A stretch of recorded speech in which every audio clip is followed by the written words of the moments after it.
ஆண்டவரும் இரட்சகருமாகிய இயேசு கிறிஸ்துவின் நாமத்தில் உங்களுக்கு அன்பின் வாழ்த்துக்கள். இன்றைய செய்தியினுடைய தலைப்பு redemption through the blood of Jesus. இயேசுவின் இரத்தத்தினால் மீட்பு.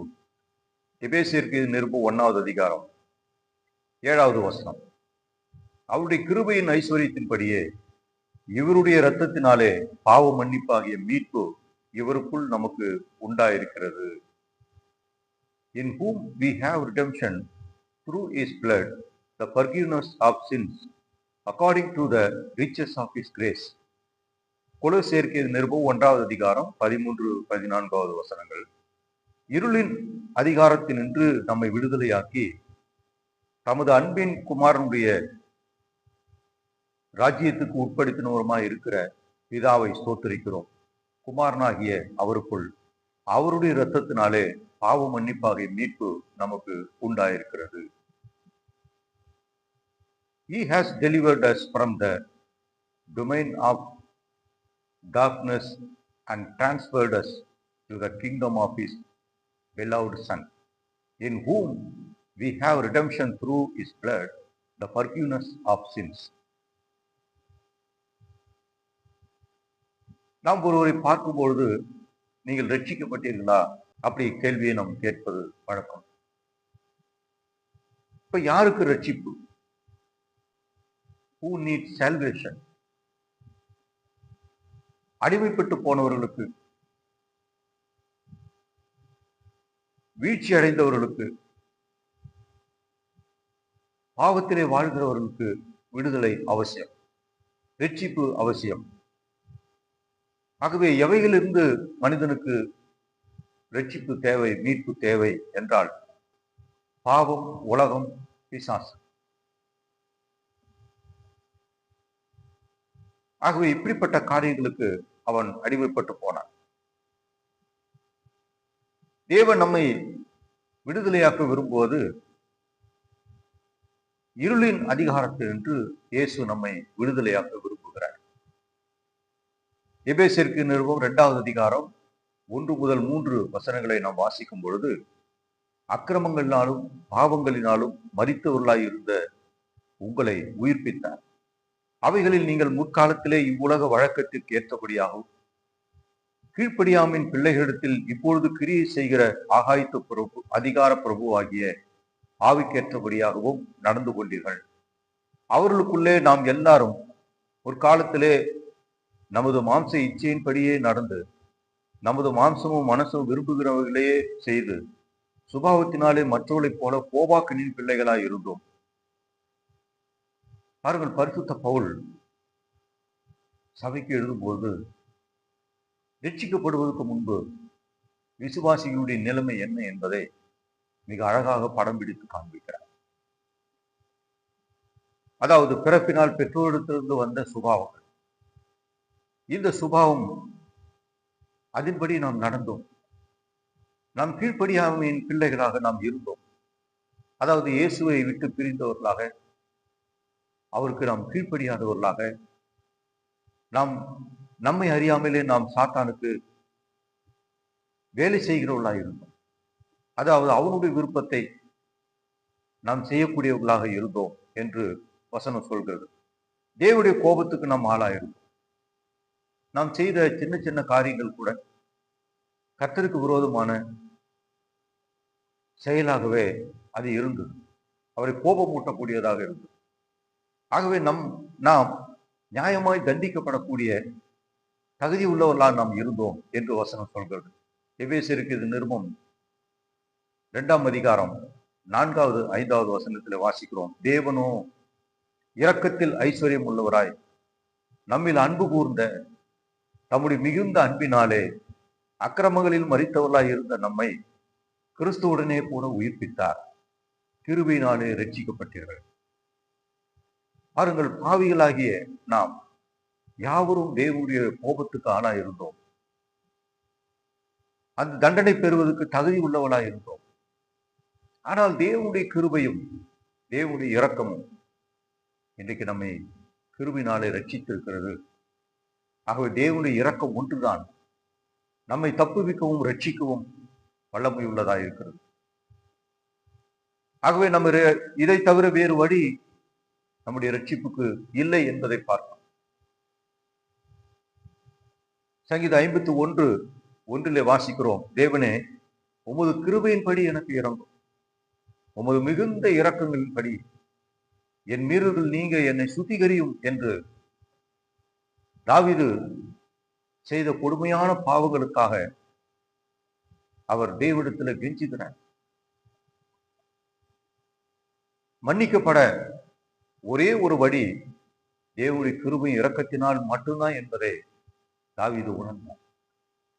இன்றைக்கு அப்படிப்பட்ட உணர்வு நமக்குள்ள வர வேண்டும். அருமையான தாவீது செய்த எந்த நற்கிரி அவனுக்கு மன்னிப்பை தராது என்பதை தாவீது அறிந்திருந்தார். அவர் செலுத்துகிற எந்த பலியும் அவருடைய பாவத்தை நீக்க முடியாது என்பதை தாவீது உணர்ந்தார். ஆகவேதான் தேவனுடைய இரக்கங்களுக்காக, கிருபைகளுக்காக அவர் கெஞ்சினார். தாவீது செய்த கொடுமையான பாவங்கள் மன்னிக்கப்பட ஒரே வழி தேவனுடைய கிருபையும் இரக்கத்தினால் மட்டுமே என்பதை அறிந்திருந்த தாவீது அவருடைய கிருபைக்காக கெஞ்சினார். அவருடைய மன்னிப்பை பெறும்படிக்கு தன்னை தாழ்த்தினார்.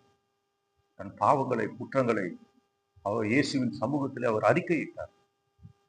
ஆகவே இன்றைக்கு ரட்சிக்கப்பட்ட தேவ பிள்ளைகள் ஆவியானவர் உணர்த்துகிற காரியங்களை உடனடியாக நாம் அறிக்கை செய்து நாம் மன்னிப்பை பெற்று தேவனுடைய அன்பின் ஐக்கியத்தில் நாம் தொடர்ந்து நாம் வாழ வேண்டும் என்று ஆவியானவர் விரும்புகிறார். ரட்சிக்கப்படாத பிள்ளைகள் இன்றைக்கு வசனத்தை கேட்டு விசுவாசித்து உணர்வடைந்து உண்மையாய் தேவனிடத்தில் மனம் திரும்ப வேண்டும் என்று கர்த்தர் விரும்புகிறார். ஏனென்றால் இயேசு கிறிஸ்துவனுடைய இரக்கமும் கிருபை இல்லாமல் ஒரு மனிதனும் ரட்சிக்கப்பட முடியாது. அவை அந்த வசனம் சொல்கிறது, கிருபையினாலே ரட்சிக்கப்பட்டீர்கள். லூக்கா சுவிசேஷம் 18வது அதிகாரம் 13வது வசனத்திலே வாசிக்கிறோம், ஆயக்காரன் தூரத்திலே நின்று தன் கண்களை வானத்துக்கு ஏறெடுக்க துணியாமல் தன் மார்பிலே அடித்துக் கொண்டு, தேவனே ஆவியாக என் மேல் கிருபையாயிரும் என்றார். பாருங்கள், இதுதான் உள்ளம் உடைக்கப்பட்ட உண்மையான ஒரு ஜெபத்தை நாம் பார்க்கிறோம். அன்றைக்கு ஆயக்காரர்கள் பரிசேயர்களால், யூதர்களால் வெறுக்கப்பட்ட மக்களாக இருந்தார்கள். காரணம், யூதர்களிடத்திலே வரிகளை வாங்கி அவர்கள் ரோமர்களுக்கு கொடுத்ததினாலே எல்லாரும் அவர்களை பகைத்தார்கள். ஆகவே ஆயக்காரனை பாவிகள் என்று அழைத்தார்கள். அவருடைய வீட்டு எந்த விசேஷங்களுக்கும் யூதர்கள் போக மாட்டார்கள். அப்படி அவர்களை நிராகரித்தார்கள். அப்படிப்பட்ட ஆயக்காரன் தான் மன்னிக்கப்பட வேண்டும் என்பதற்காக, இயேசுவின் இரக்கத்துக்காக அவன் கெஞ்சுகிறதை பார்க்கிறோம். அருமையானவர்களே, இந்த ஆயக்காரன் தான் ஒரு பாவி என்பதை, தேவனுடைய கிருபை தனக்கு வேண்டும் என்பதை உணர்ந்தான். இந்த உணர்வை தருவது பரிசுத்த ஆவியானவர். அவர் பாவத்தை குறித்தும், நீதியை குறித்தும், நியாய தீர்ப்பை குறித்தும் கண்டித்து உணர்த்துகிறார். ஆகவே அப்படியே ஆவியானவர் உணர்த்தக்கூடியவராக இருக்கிறார். இன்றைக்கு உண்மையாய் நம்மை தாழ்த்தி அர்ப்பணிக்கும் பொழுது நம் மீது அவர் மனதிருந்துகிறார். இவனுடைய இருதயத்திலிருந்து வந்த ஜெபமானது இயேசுவினுடைய இருதயத்தை அசைத்தது. அருமையான உள்ள ஜெபம் என்பது நம்முடைய மூளை அறிவிலிருந்து வருவதல்ல, நம்முடைய இருதயத்திலிருந்து மனப்பூர்வமாக நாம் ஆண்டவர் சமூகத்திலே ஒப்பு கொடுத்து ஜெபிக்க வேண்டும். உள்ளத்தின் ஆழத்திலிருந்து நாம் உண்மையான மன திரும்புதலோடு தேவ சமூகத்திலே அர்ப்பணிப்போடு ஜெபிக்க வேண்டும். அருமையானவர்களே, அந்த ஜெபத்தை தான் கர்த்தர் கேட்கிறேன் என்று சொல்கிறார். ஆகவே இந்த ஆயக்காரனுடைய ஜெபத்தை கர்த்தர் கேட்டார். அவன் மன்னிக்கப்பட்டவனாக அவன் தன் வீட்டுக்கு போனான் என்பதை பார்க்கிறோம். தீத்து 3:5 வாசிக்கிறோம், நாம் செய்த நீதியின் கிரியைகளின் நிமித்தம் அவர் நம்மை ரட்சியாமல் தமது இரக்கத்தின்படியே மறுஜென்மம் முழுக்கினாலும் பரிசுத்த ஆவியினுடைய புதிதாக்குதலினாலும் நம்மை ரட்சித்தார். தேவன் நம்முடைய எந்த நீதியான கிரியைகளும் கண்டு அவர் நம்மை ரட்சிக்கவில்லை. ஏனென்றால் நம்முடைய நீதி எல்லாம் அழுக்கான கந்தைகள் என்று வசனம் சொல்கிறது.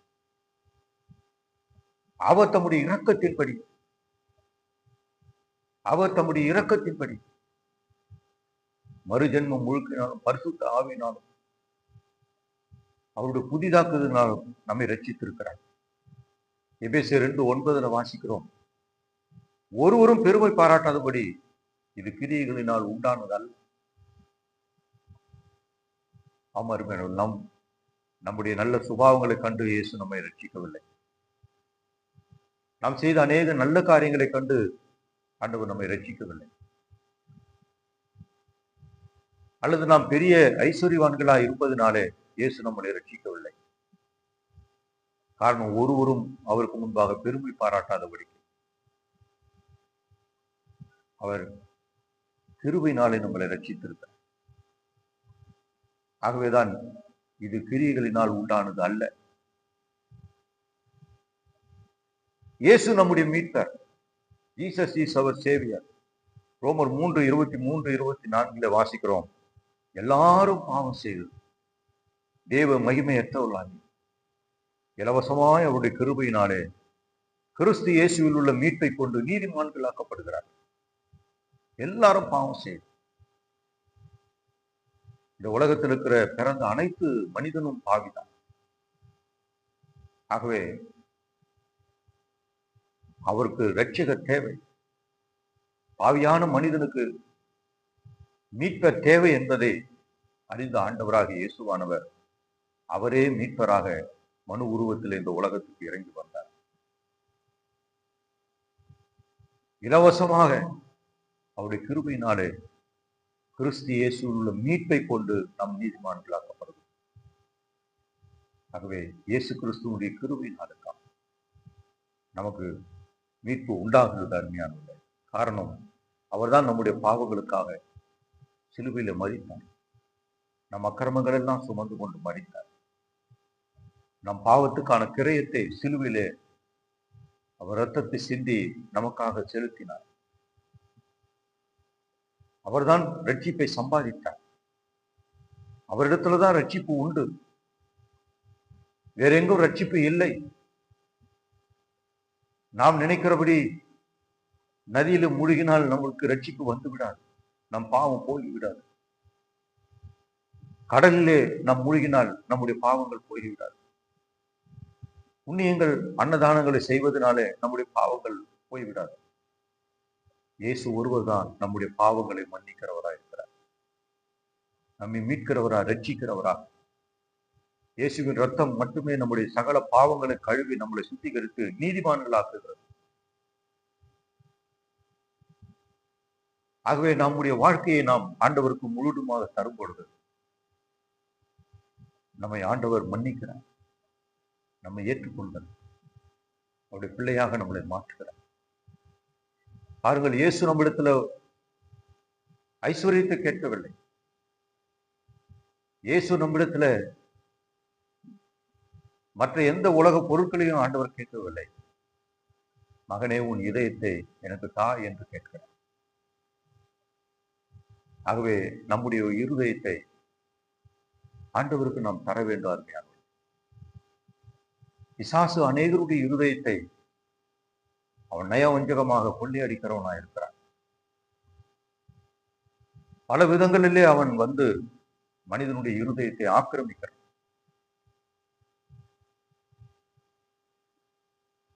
ஆகவே பல விதமான பிரபலங்கள் மூலமாக, செலிபிரிட்டிஸ் மூலமாக, விக்கிரகங்கள் மூலமாக, மீடியாக்கள் மூலமாக பிசாசு அநேகருடைய இருதயத்தை கொள்ளையடிக்கிறான். ஆனால் உங்கள் இருதயத்தை இயேசுவுக்கு நீங்கள் தாங்க. இயேசு உங்கள் எஜமானாக, இரட்சகராக, ஆண்டவராக நீங்கள் ஏற்றுக்கொள்ளும் பொழுது அவர் உங்கள் இருதயத்தில் வருகிறார். அவர் உங்களுக்குள் வந்து வாசம் பண்ணும்போது நீங்கள் ஆண்டவருடைய ஆலயமாக மாறுகிறீர்கள், நீங்கள் தேவனுடைய பிள்ளைகளாக மாறுகிறீர்கள். இயேசு உங்களுக்குள் இருந்தால் வேறு யாரும் உங்களுக்குள் வர முடியாது. ஆகவே அருமையான தேவ பிள்ளைகளை, இன்றைக்கு உங்கள் இருதயத்தை இயேசுவுக்கு தாருங்கள். அன்றைக்கு இருந்த பரிசேயர்களும் நியாய சாஸ்திரிகள், வேத பாரகர்கள் மக்களுக்கு என்ன பிரசங்கம் பண்ணினார்கள், போதித்தார்கள் என்றால் சடங்காச்சாரங்களை போதித்தார்கள், பலிகளை குறித்து போதித்தார்கள், நாட்களை குறித்து போதித்தார்கள், பண்டிகைகளை குறித்து போதித்தார்கள், காணிக்கைகளை குறித்து போதித்தார்கள். ஆனால் இயேசுவின் போதனை மக்களுடைய உள்ளத்தை மாற்றக்கூடியதாய். இயேசுவின் போதனை மனம் திரும்புகள் என்று போதித்தார். மனுஷனுடைய வாழ்க்கைக்கு ரட்சிப்பு அவசியம் என்பதை போதித்தார். மனிதனுக்கு பாவியான மனிதனை தேடி வந்தேன் என்று சொன்னார். பாவியான மனிதனுக்கு ரட்சிப்பு அவசியம் என்பதை இயேசுவானவர் அவர்களுக்கு போதித்தார். ஆகவே அவருடைய வசனத்தை ஏற்றுக்கொண்டு கீழ்ப்படிந்தவர்களுக்கு அவர் பாவ மன்னிப்பையும் ரட்சிப்பையும் கொடுத்தார், புது வாழ்வை கொடுத்தார், புது மனிதனாய் அவர்களை மாற்றினார். ஆகவே இதுவரை பெற்றிராத மிகப்பெரிய சமாதானமும் மகிழ்ச்சியும் அந்த மக்களுக்குள் வந்தது. அவர்கள் மிகவும் ஆச்சரியப்பட்டார். ஆகவே இயேசுவின் பிரசங்கத்தை கேட்க ஜனங்கள் திரள் திரளாய் வந்தார்கள். பல மணி நேரம் காத்திருந்து அவருடைய வார்த்தையை கேட்டு அவர்கள் ஆசீர்வதிக்கப்பட்டவர்களாய் திரும்பி போனார்கள். ஆகவே இந்த செய்தியானது எருசலேமில் இருந்த பரிசேயருக்கு காதுகளுக்கு எட்டியது. இயேசு முதல் முறையாக தன்னுடைய ஊழியத்தை கலிலேயாவில் ஆரம்பித்தார். கலிலேயா பகுதியில் இருக்கிற அநேக பட்டணங்களுக்கு அவர் போனார். கானா ஊருக்கு போனார், கப்பர்நகூமுக்கு போனார், நாசரேத்துக்கு போனார். பல பட்டணங்களுக்கு போய் ஆண்டவருடைய வசனத்தை, சுவிசேஷத்தை அவர்களுக்கு பிரசங்கம் பண்ணினார்.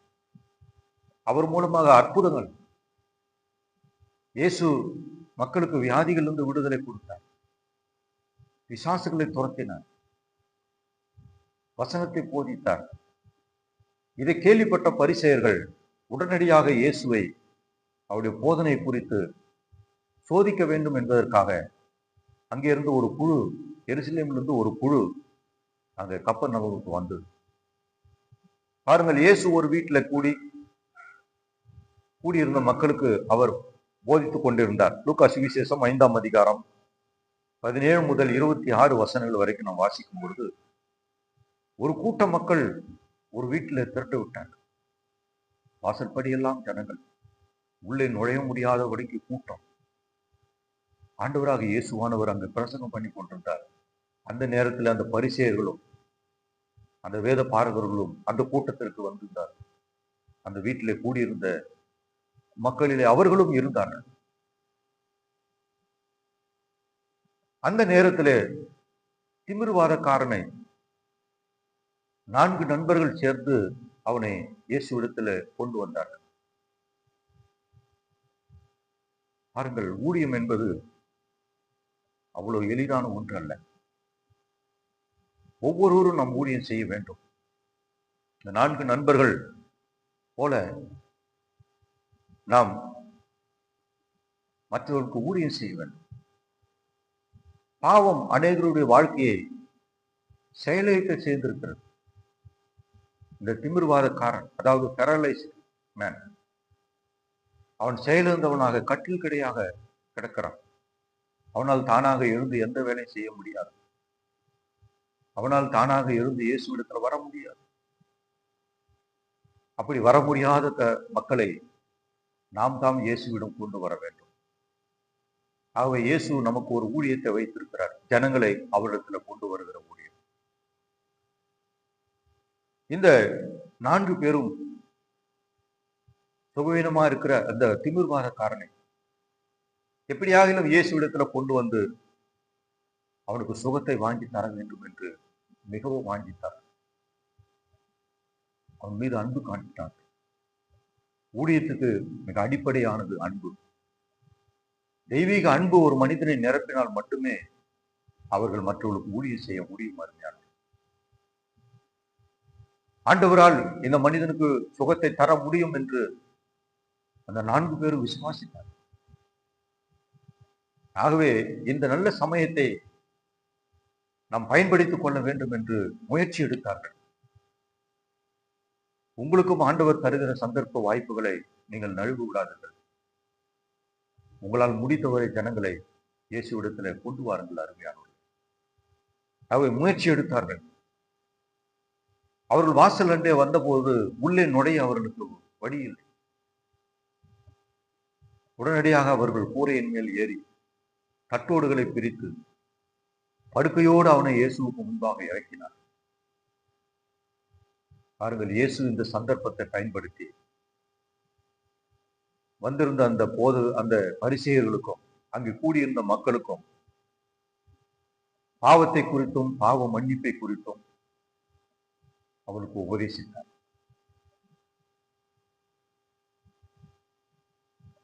இயேசு அவனுடைய சரீரத்தில் உண்டான வியாதியை சுகமாக்கும் முன்பாக அவனுக்கு ஆவிக்குரிய பாவ வாழ்க்கையை சுகமாக்க விரும்பினார். அதாவது அவனுடைய ஆத்துமாவை சுகமாக்க விரும்பினார். அவன் சரீரத்தில் உண்டான வியாதியை சுகமாக்குவதற்கு பதிலாக முன்பாக முதலாவது அவனுடைய ஆத்துமாவை சுகமாக்க விரும்பினார். இயேசு நினைத்திருந்தால் உடனடியாக அவனை சுகமாக்கி வீட்டுக்கு அனுப்பி இருக்கலாம். ஆனால் அவனை கொண்டு ஒரு பாடத்தை மக்களுக்கு கற்றுத்தர விரும்பினார். ஆம் அருமையானவர்களே, நமக்கு இயேசுவானவர் அநேக சத்தியங்களை நமக்கு கற்றுத்தர விரும்புகிறார். சூழ்நிலைகள் மூலமாக, மக்கள் மூலமாக நமக்கு கற்றுத்தர விரும்புகிறார். சங்கீதம் 41:4 வாசிக்கிறோம், கர்த்தாவே என் மேல் இரக்கமாயிரும், உமக்கு விரோதமாக பாவம் செய்தேன், என் ஆத்துமாவை குணமாக்கும் என்று நான் சொன்னேன் என்று வசனம் சொல்கிறேன். அப்படி என்றால் இந்த சங்கீதக்காரனுக்கு ஆத்தும சுகம் தேவை என்பதை அவர் உணர்ந்திருந்தார். ஒரு ஆவிக்குரிய சுகம் வேண்டும். பாவத்திலிருந்து விடுதலை, பாவத்திலிருந்து மன்னிப்பு தேவை என்பதை இந்த சங்கீதக்காரன் உணர்ந்து ஜெபித்தான் என்பதை பார்க்கிறோம். இயேசு சொன்னார் லூக்கா 5:20, அவர்களுடைய விசுவாசத்தை அவர் கண்டு திமிர்வாதக்காரனை நோக்கி, மனுஷனே, உன் பாவங்கள் உனக்கு மன்னிக்கப்பட்டது என்றார். பாருங்கள், இயேசு அவனை உடனடியாக சரீர சுகத்தை கொடுக்காமல் உன் பாவங்கள் உனக்கு மன்னிக்கப்பட்டது என்றார். இயேசு சொன்ன இந்த வார்த்தையை கேட்ட பரிசேயர்கள், தேவ தூஷணம் சொல்லுகிற இவன் யார்? தேவன் ஒருவரே அன்றி பாவங்களை மன்னிக்கத்தக்கவர் யார் என்றார். பாவத்தை மன்னிக்கிறவர் தேவன்தான் என்பதை அறிந்திருந்தவர்கள் பாவத்தை மன்னிக்கிறவர் அவர்தான் மீட்பர் என்பதை அவர்கள் அறியாமலே போனார். ஆவிக்குரிய குருடர்களாகவே ஆகிவிட்டார். பாருங்கள், இயேசு இங்கே தன்னை தேவனுக்கு சமமாகவும் தேவன் என்று உரிமை பாராட்டினார். 24வது வசனத்தை வாசிக்கிறோம், பூமியிலே பாவங்களை மன்னிக்க மனுஷகுமாரனுக்கு அதிகாரம் உண்டு என்று சொல்லி நீங்கள் அறிய வேண்டும் என்று ஆண்டவர் குறிப்பிட்டார். அப்படி என்றால் மனுஷகுமாரன் என்ற வார்த்தை இது வேதத்திலே புதிதல்ல. எசேக்கியேல் தீர்க்கதரிசி இந்த மனுஷகுமாரன் என்ற வார்த்தையை மேசியாவுக்கு, கிறிஸ்துவுக்கு அவர் பயன்படுத்துகிற வார்த்தையை தான் பார்க்கிறோம். எசேக்கியேல் தீர்க்க தரிசன புத்தகத்தில் 80 தடவைகளுக்கு மேலாக இந்த வசனம் வருகிறது. இந்த வார்த்தைகள், மனுஷகுமார் என்ற வார்த்தை வருகிறது. அப்படி என்றால் கிறிஸ்துவானவர் வரப்போகிறார். மனிதனுக்கு உடைய இருதயத்திலே புதிய இருதயத்தை தரப்போகிறார். பரிசுத்த ஆவியானவர் அவனுடைய உள்ளத்திலே வசனத்தை எழுத போகிறார். உணர்வை தரப்போகிறார். கல்லான இருதயத்தை எடுத்து சதையான இருதயத்தை அவனுக்கு தருவார் என்றெல்லாம் மிக அருமையாக சத்தியத்தை அவர் எழுதியிருக்கிறார். ஆகவே அருமையானவர்களே, இந்த எசேக்கியேல் தீர்க்கதரிசி முன்னமே அதை குறித்து எழுதியிருக்கிறார். தானியேல் தீர்க்கதரிசின்னு சொல்லியிருக்கிறார். மனுஷகுமார் என்ற வார்த்தையை மேசியாவோடு அவர் பயன்படுத்தியிருக்கிறார். ஆகவே மனுஷகுமாரன் என்பது நமது கர்த்தருக்கு பிரியமான ஒரு பெயர். தேவகுமாரன் என்றும் வார்த்தை வருகிறது. சுவிசேஷ புத்தகத்திலே கிட்டத்தட்ட 82 முறை இந்த மனுஷகுமார் என்ற வார்த்தை வருகிறது. மத்தேயு, மார்க், லூக்கா, யோவான் சுவிசேஷங்களிலே. லூக்கா சுவிசேஷத்தில் மாத்திரம் 24 தடவைகள் இந்த வார்த்தை வருகிறது. மனுஷகுமார் என்ற பெயர் அவரை மக்களோடு ஒருவராக ரட்சிக்க வந்தவராக அது காண்பிக்கிறது. லூக்கா சுவிசேஷம் 19:10 வாசிக்கிறோம். இழந்து போனதை தேடவும் ரட்சிக்கவுமே மனுஷகுமாரன் வந்திருக்கிறார். ஆகவே இயேசுவானவர் மனிதனை தேடி மனு உருவத்திலே இந்த உலகத்தில் வந்தார். பாவியை தேடி பாவ மாம்சத்தின் சாயலாக இந்த உலகத்தில் வந்து வெளிப்பட்டார். அருமையானவர்களே, இதை நாம் விசுவாசிக்க வேண்டும். இயேசு தன்னை மேசியா என்றே சொன்னார். இயேசு தன்னை இரட்சகர் என்றே அவர்களுக்கு வெளிப்படுத்தினார்.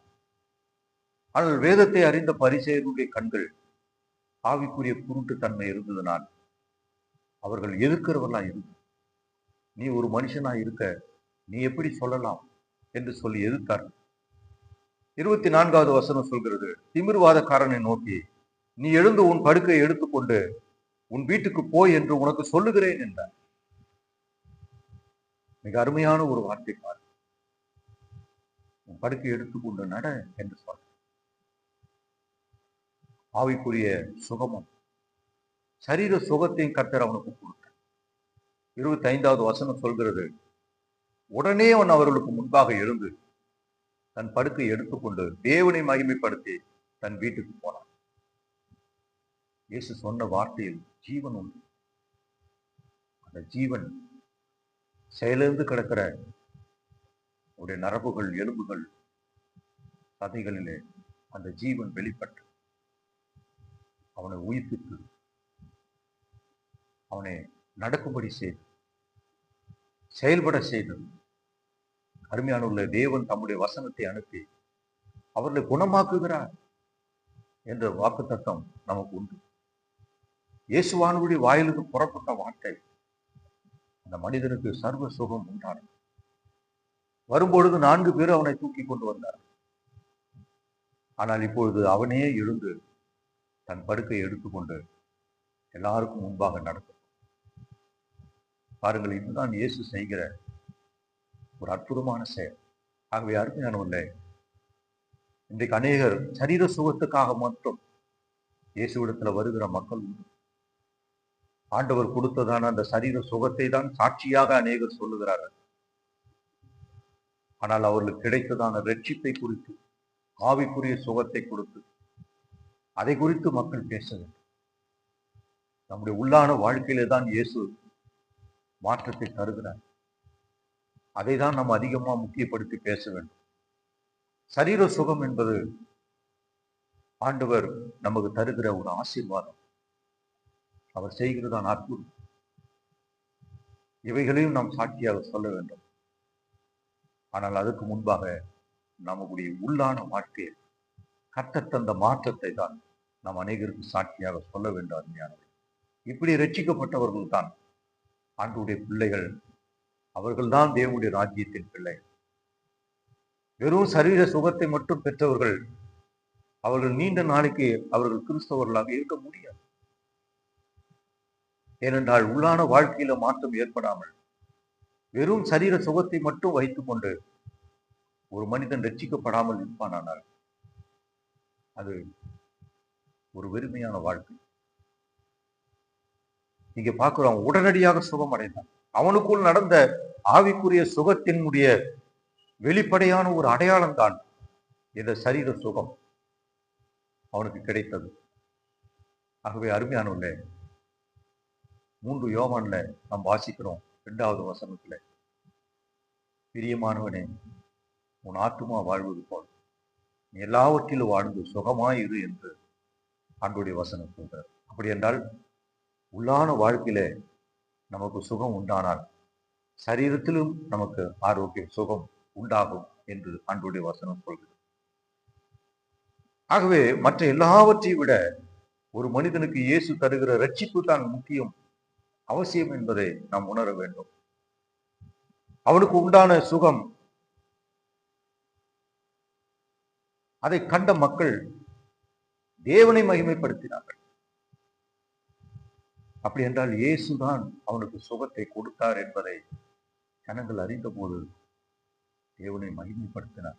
இன்றைக்கு இயேசுவை நாம் மகிமைப்பட வேண்டும். அருமையான உங்களுடைய வீட்டிலும், உங்கள் ஊழியத்திலும், உங்கள் வாழ்க்கையிலும் இயேசு உயர்த்தப்பட வேண்டும். அவர்தான் அற்புதங்களை செய்கிறவர், அவர்தான் மனிதர்களை ரட்சிக்கிறவர், அவர்தான் குணமாக்குகிறவர், அவர்தான் நம்முடைய பரிகாரி, அவர்தான் நம்முடைய ஆண்டவர். ஆகவே ஒரு மனிதனுக்கு மீட்பையும் ரட்சிப்பையும் தரும்படி இயேசு இந்த உலகத்துக்கு வந்து அவருடைய ரத்தத்தை சிந்திருக்க, அவருடைய ரத்தம் தான் நம்மை குணமாக்குகிற ஒரு ரத்தமாக, விடுதலை ஆக்குகிற ரத்தமாக இருக்கிறது. ஆகவே அருமையானவர்களே, உங்களுடைய தழும்புகளால் நாங்கள் குணமானோம் என்று உங்களுடைய வசனம் சொல்கிறது. இப்படி ஆண்டவர் நமக்காக காயப்பட்டார் சிலுவையில். நம்ம அக்கிரமங்கள், நோய்கள், பலவீனங்களை ஏற்றுக்கொண்டு நமக்காக காயப்பட்டார். இன்றைக்கு அவருடைய தழும்புகளால் நம்முடைய ஆத்துமா குணமாக்கப்படுகிறது, நம்முடைய சரீரம் குணமாக்கப்படுகிறது, நம்முடைய ஆவி சுகமாக்கப்படுகிறது. அதற்காக அனுதினமும் நாம் தேவ சமூகத்திலே நம்மை அர்ப்பணித்து அந்த ஆண்டவரை நாம் தேட வேண்டும். இயேசு நம்முடைய மீட்பர் என்பதற்கு இதைவிட ஒரு விளக்கம் தேவையில்லை. ஆகவே இன்றே இந்த இயேசுவை உங்கள் சொந்த இரட்சகராக, ஆண்டவராக நீங்கள் ஏற்றுக்கொள்ளுங்கள். அருமையானவர், கிறிஸ்துவுக்குள் புது வாழ்வையும் ரட்சிப்பையும் சந்தோஷத்தையும் மகிழ்ச்சியும் நீங்கள் அனுபவியுங்கள். இந்த ஆவிக்குரிய மகிழ்ச்சி, இந்த ஆவிக்குரிய சந்தோஷத்தை நம்மளால் சொல்ல முடியாது.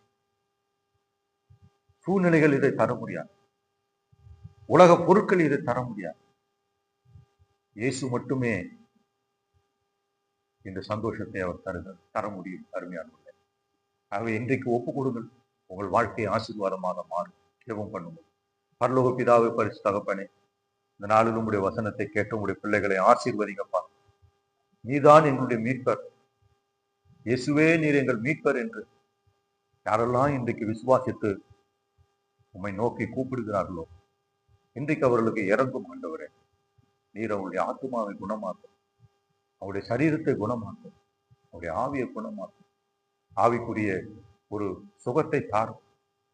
அவருடைய வாழ்க்கையில கர்த்தர் பூர்ணமான விடுதலை தந்து உம்முடைய பிள்ளைகளாகவும் உங்க நாமத்தை மகிமைப்படுத்துவர்களா இருக்க உதவி செய்யுங்கப்பா. உங்களுடைய பிள்ளைகள் மூலம் இயேசுவின் நாமம் மகிமைப்படட்டும், இயேசுவின் நாமம் உயர்த்தப்படட்டும். கர்த்தர் பெரிய காரியங்களை செய்யும். இயேசுவின் நாமத்தில் ஜெபிக்கிறோம் எங்கள் நல்ல பிதாவே, ஆமென். God bless you. கர்த்தர் உங்களை ஆசீர்வதிப்பார்.